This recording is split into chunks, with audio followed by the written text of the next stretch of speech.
Dear students, here in this class we shall be discussing Bacon's essays. Francis Bacon is a name familiar to you, I know, because in your undergraduate days you read Bacon's essay. At least one essay by Bacon you had read. Now, Bacon was a very great personality, and today I shall not be talking on Bacon's personality in general, but we shall move to the study of the two particular essays that I intend to read with you today. I tell you that I shall not be reading from the text in the span of one class. It is not possible to read the text and explain the texts, the texts of the essays individually. I shall make a general discussion of the two essays, and I shall try to give my observations on the essays. Francis Bacon, you may please note the year of his birth and the year of his death, 1561. Once again I repeat, 1561 to 1626. William Shakespeare was born in 1564, so Bacon was born 3 years before the birth of William Shakespeare. And Bacon died in 1626, which means he died 10 years after the demise of William Shakespeare. So this Bacon, a great Elizabethan personality and a philosopher, is our subject of study. But once again I remind you, not Bacon in general. We shall be particularly studying, trying to explore his two essays of ambition and of nobility. This Francis Bacon, we shall start our discussion with a statement that Francis Bacon was basically a philosopher, but his philosophy was conspicuously his own. He had his own brand of philosophy. He was not indebted, so to speak, to any other prior philosophers, the great names with which we are familiar. It is not that he did not read them, it is not that he did not refer to them, but he thought about men and things in his own way. And I shall just give you a line from Macaulay, what Macaulay said about Francis Bacon. This was said: when he departed from Cambridge after a stay of 3 years, he carried with him a load of content for the course of study pursued there. So he had studied in the University of Cambridge, stayed there for 3 years. In the course of 3 years, he learned, he studied, he analyzed, and he tried to understand a lot of things. and loads of such things, such thoughts, such philosophical inquiries were taken by him in his mind definitely, well, when he was leaving his university, the University of Cambridge. And Bacon, although he had his Cambridge education, did not have much faith in the system of education in England during that time, during his time. He did not feel that the system there in England during his time worked properly. And in his illustrious career, he produced, wrote so many things. In fact, Bacon's essays are absolutely not the most important compositions of Bacon. The Bacon's career or Bacon's work as a scholar perhaps started with Advancement of Learning, which was a review of the state of learning in his country. Advancement of Learning in 1605, and perhaps his last great work was Novum Organum, 1621. So these two were his great creations. The first, as I said, Advancement of Learning, and the last important was Novum, Novum Organum, Organum, 1621. The essays with which we are particularly concerned today were important works, no doubt. In fact, anything that Bacon wrote was important, but the importance of the essays cannot be compared with either his first great writing or his last great writing. Bacon's scholarship was stupendous, but he was perhaps a greater man for his practical wisdom.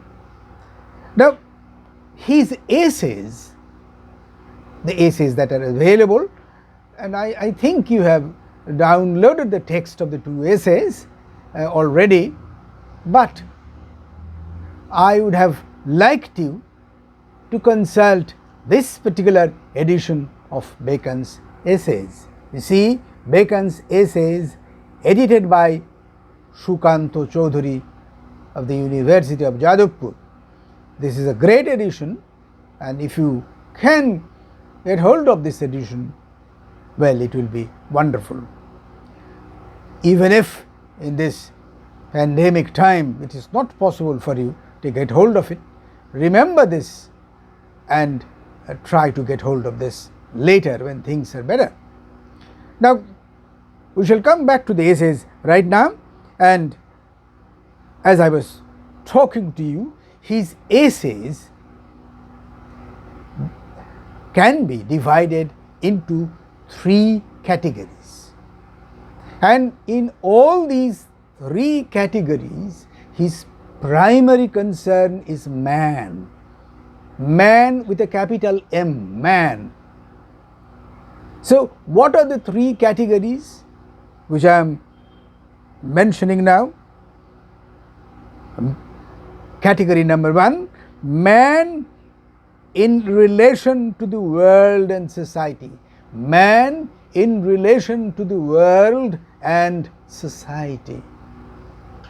So this universe, this world where we are born, where we live until we die. This world is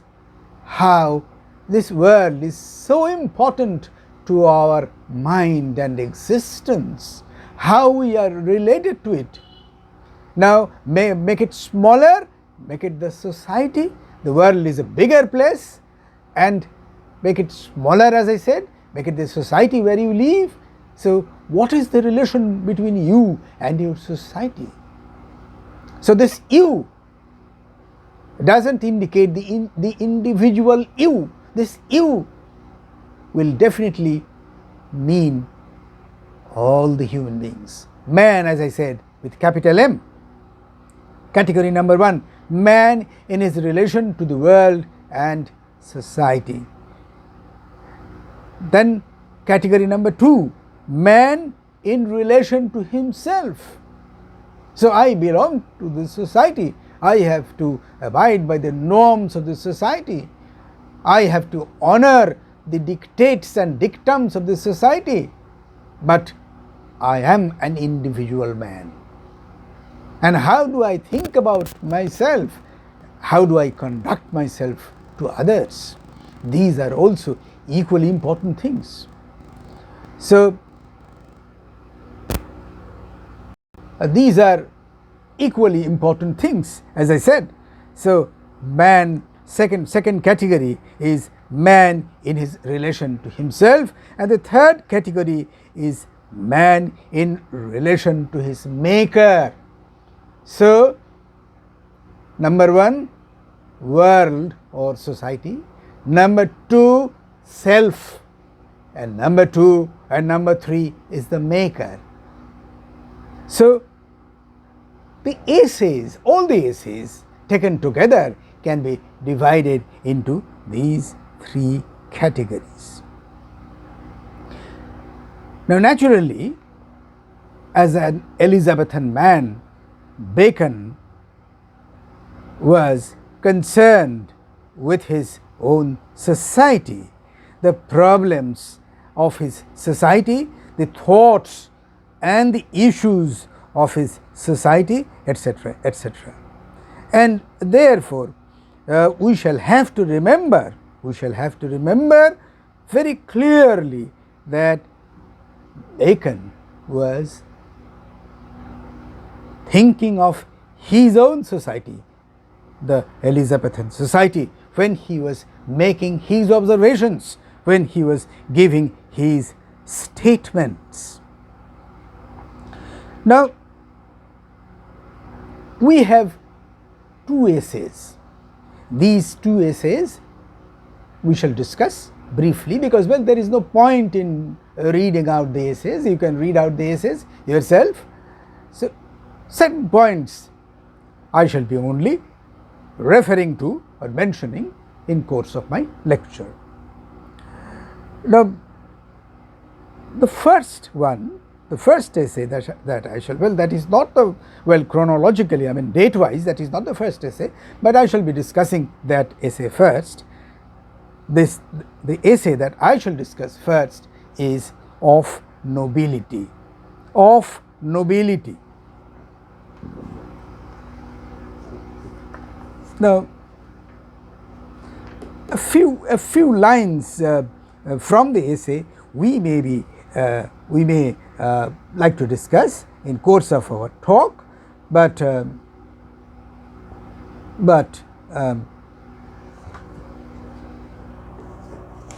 that shall be taken up later. Of nobility, yes.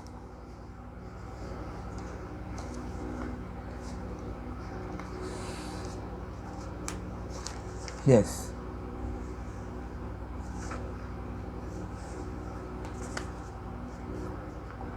Now, how the essay begins? This is, I read from the text. We will speak of nobility first as a portion of an estate, then as the condition of particular persons. So, nobility and Bacon in the very first sentence makes it clear of nobility. Bacon makes it clear how he wants to take up the problem and how he wants to discuss the issue or discuss the subject. Nobility as a portion of the estate. So, by nobility here he refers to a community of aristocrats, a community of people who are considered as higher in birth and as close to the monarch. So, they are the nobles, and this nobility exists close to the monarchy, close to the monarch, as the monarch's advisor, at the monarch's support, etc. And monarchy, if there is monarchy, nobility is an important part of it, because nobility functions as a support to the administration of the country. If there is monarchy, nobility is a very necessary part of the entire administration. There is a difference between monarchy and the republic. So, monarchy, if there is monarchy, nobility is needed. If it is a republic, we can do without this class of people. Bacon in this connection refers to Machiavelli. You have heard of Machiavelli, and I don't know whether you have already read or you shall be reading Machiavelli's The Prince. In The Prince, Machiavelli talks of the nobility, the noble class, and Machiavelli makes a distinction between the monarchy and the nobility. The monarchy is at the helm and the nobility comes next in hierarchy. In the hierarchical order, nobility comes only next to monarchy. But there are countries where monarchy is there, but no nobility is there. And two countries are mentioned here. One is France, where monarchy was there, but and to help the monarchy, the noble class, the nobility was there. But Turkey was another country where there was monarchy, but there was no nobility, because there the noble class did not exist. And nobility in a democratic system, nobility may only suggest the importance of pedigree, nothing else.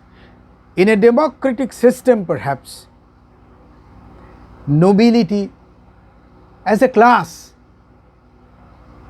as a clan, has no function, has no place, because pedigree of birth is not, perhaps, is not a thing which we need in the democratic systems.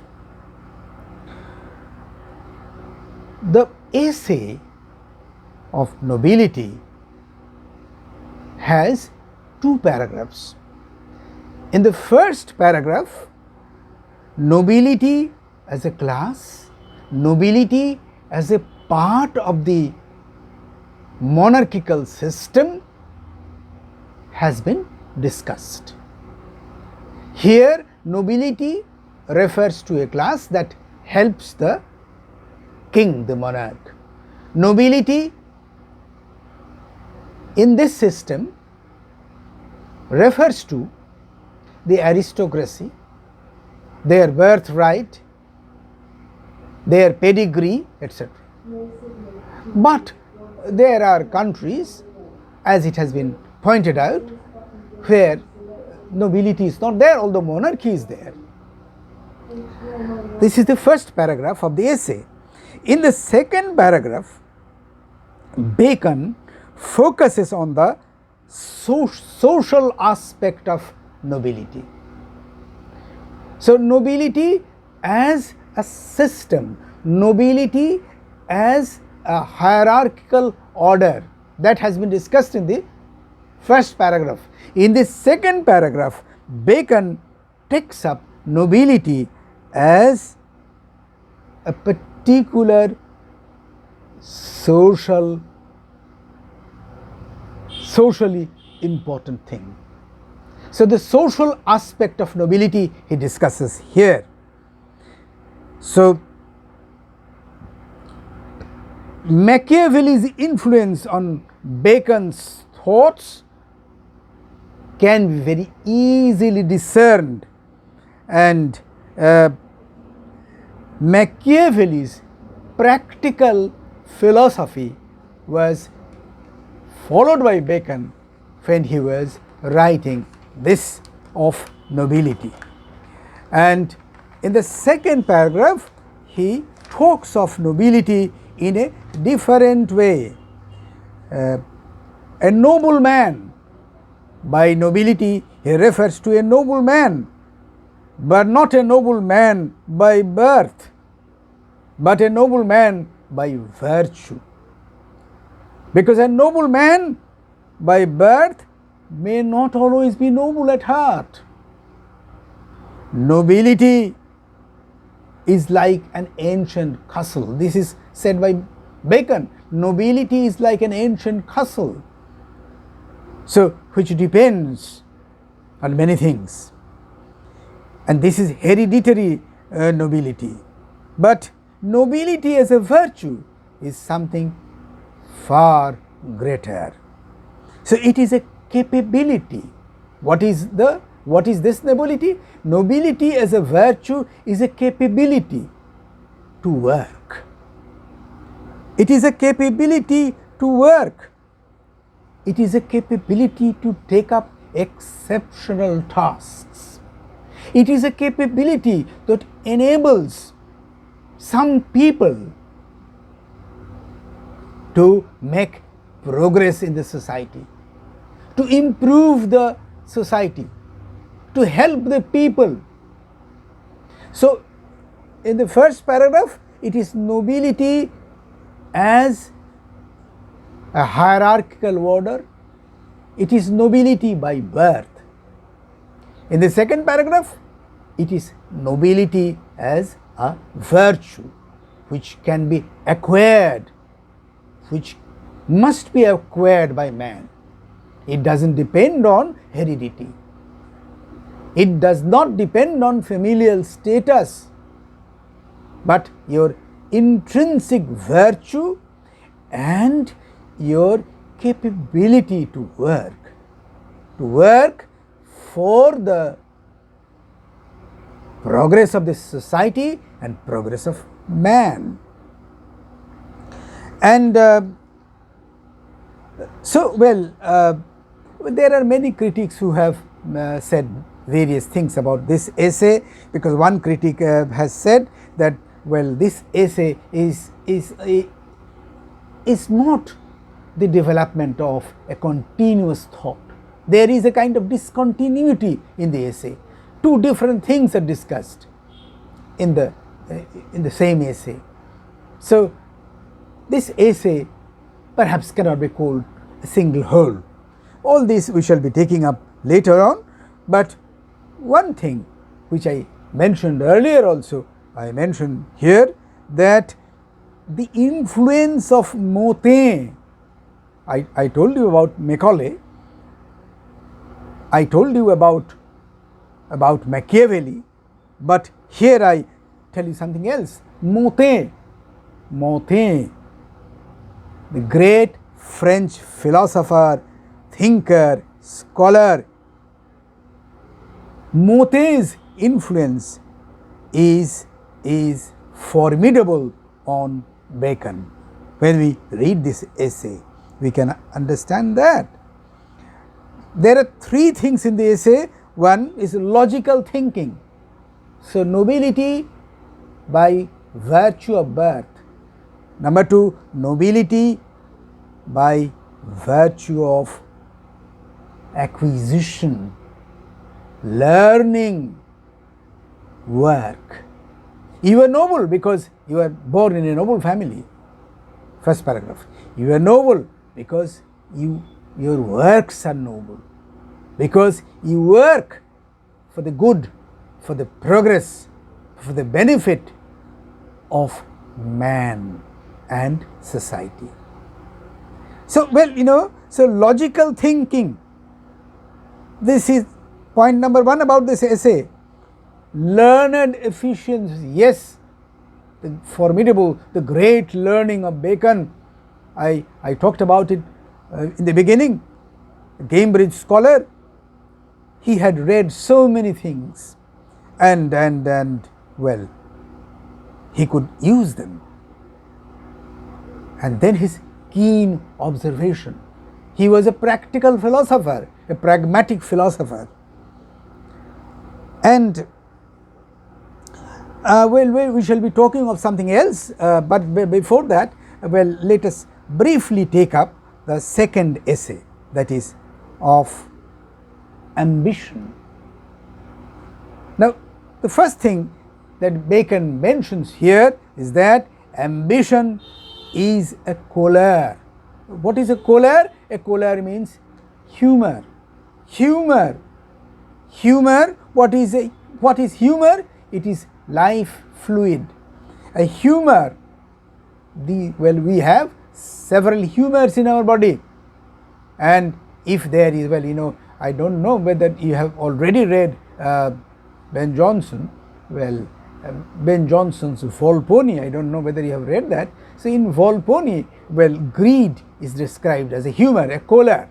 So ambition is also a choler. A choler keeps the life and the body together. So every choler is necessary. Therefore, ambition is also necessary. Now, ambition can be discussed from various angles. Why it is necessary? Because ambition, Bacon says, ambition impels us to work. Ambition inspires us to go ahead. And ambition may arouse in us feelings and desire which will take us to new heights. But if we stilt the ambition in us, if we suddenly extinguish the spirit of ambition in us, what will happen?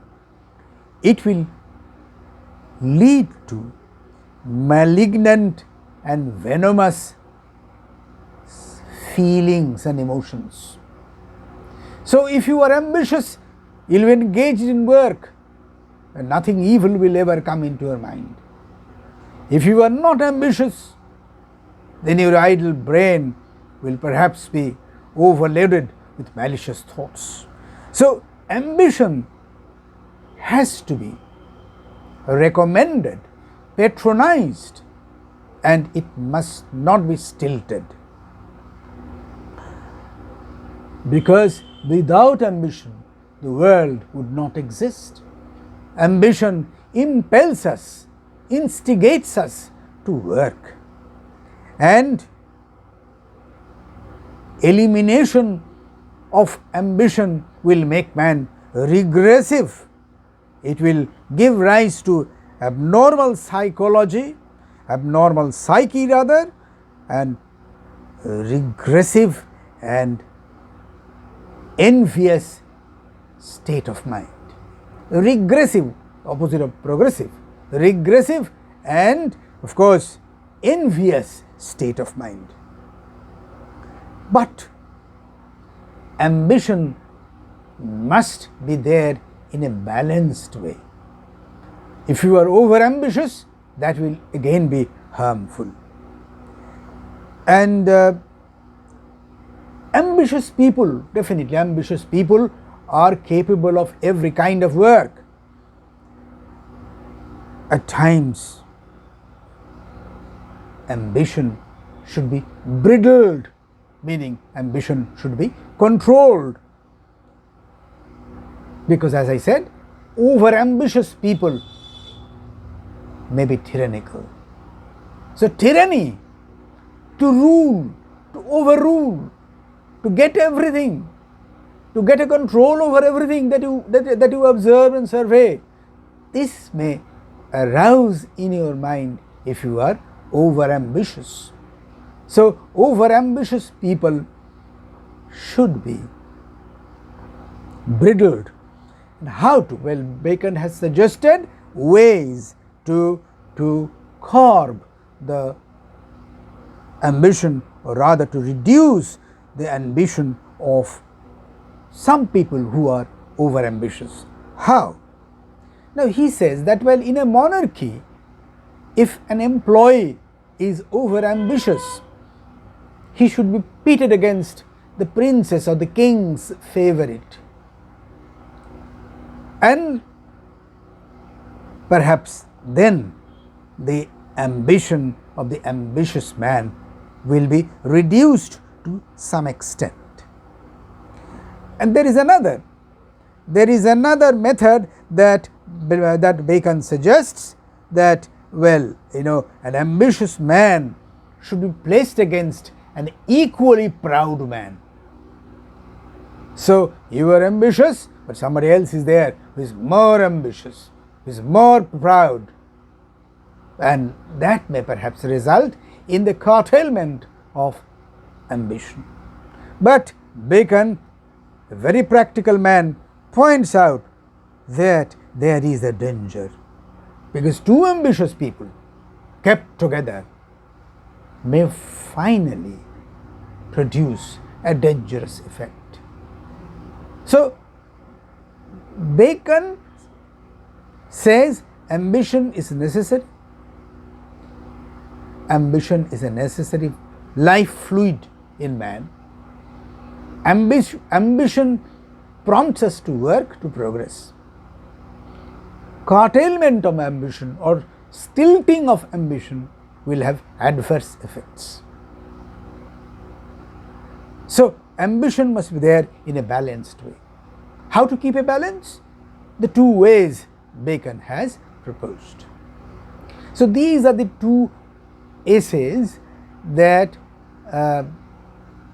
we wanted to do with you. But, well, we shall definitely talk about something else right now. Well, the features of Bacon's essays. Certain points I shall be giving you, and you may please note down these points.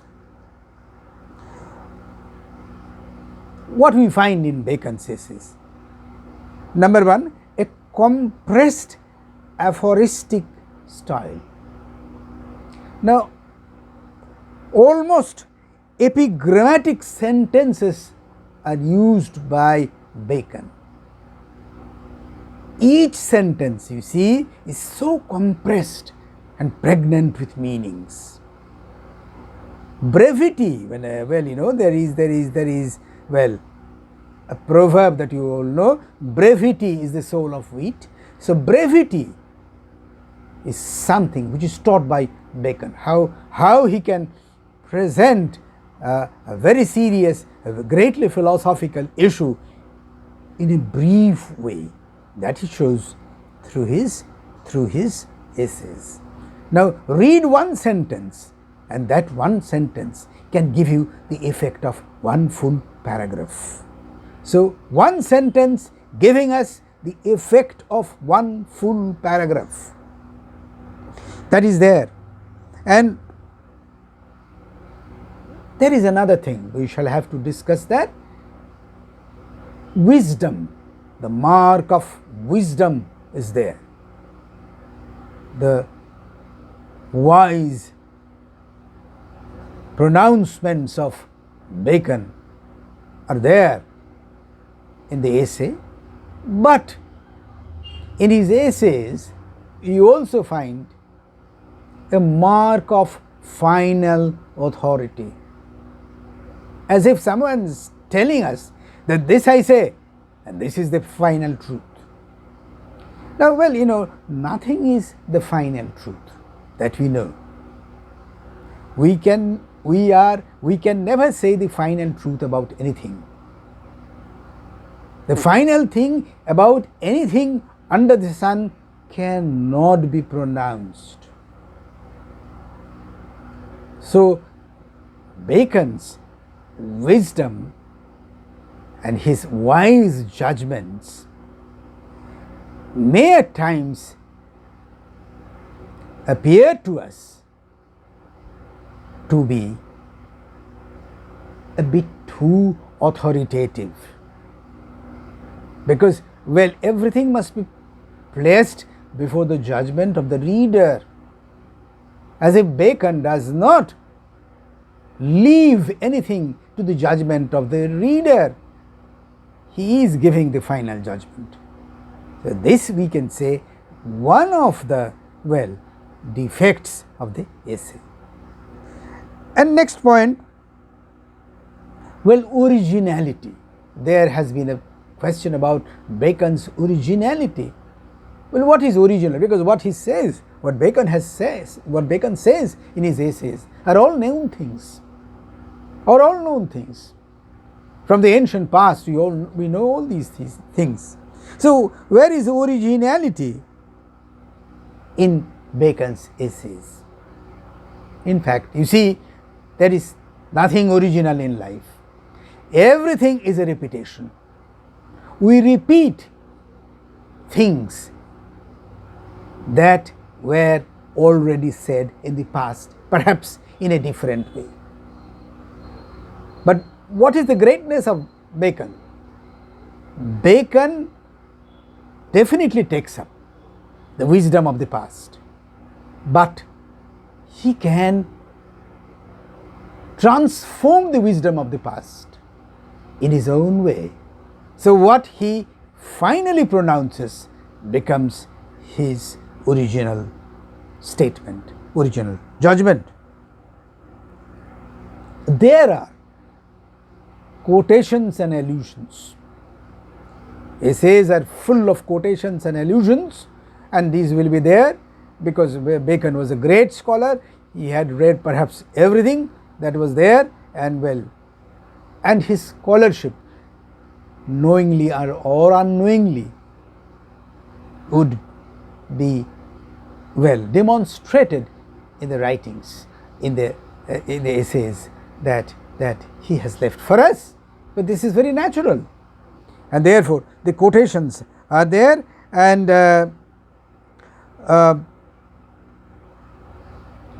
it is said that Bacon did not want to create echoes of the great minds of the past, like Cicero, like Tacitus or Plutarch, great minds of the past. He did not in his essays simply want to recreate the echoes of their statements. No.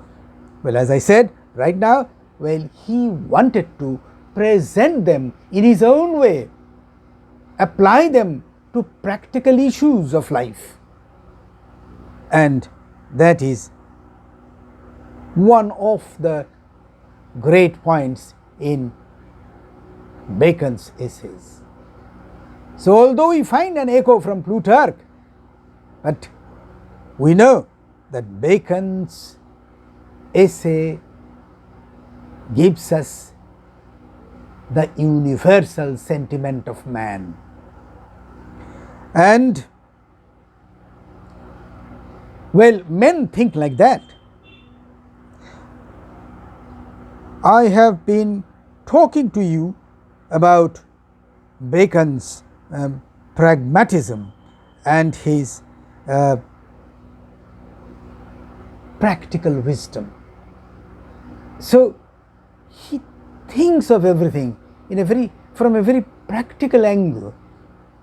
Well, when he is thinking of, ambition, you see, ambition necessary, but too much of ambition can be harmful. So, how to counterbalance too much of ambition, that too he suggests. Very, very, very pragmatic he is in all his statements.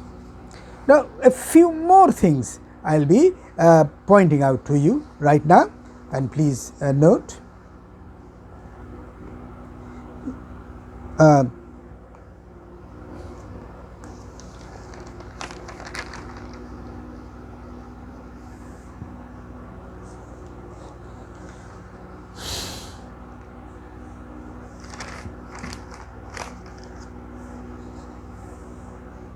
Now, was Bacon a philosopher? The question is asked like that. Was he a philosopher? Yes, he was a philosopher, but his system of philosophy was more or less evolved by himself. He did not belong to any school of philosophy. So, his system was evolved by himself. And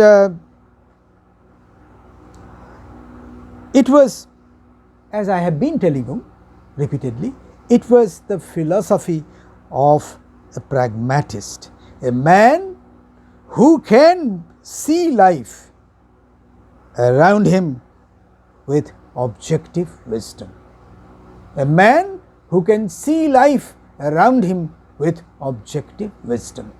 So, such kind of philosophy is there in Bacon's essays. In Elizabethan England, for example, nobility was an important class, and ambition was a virtue.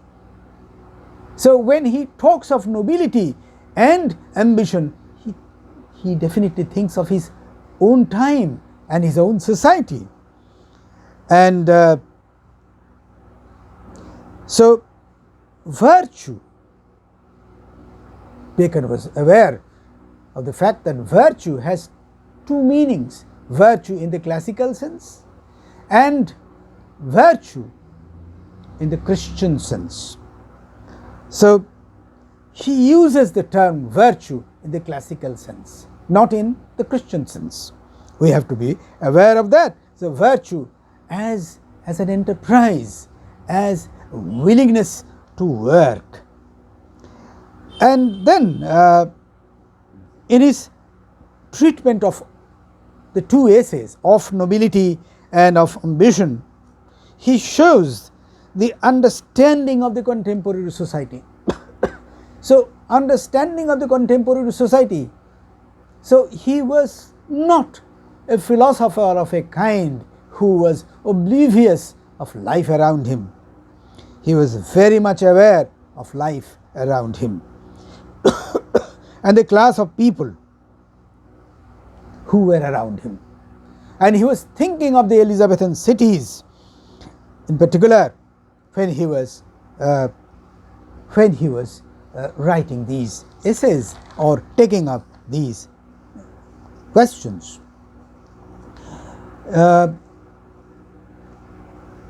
Machiavelli, I have talked about Machiavelli in connection with Bacon, and how Bacon was influenced by Machiavelli's discoveries and his Prince.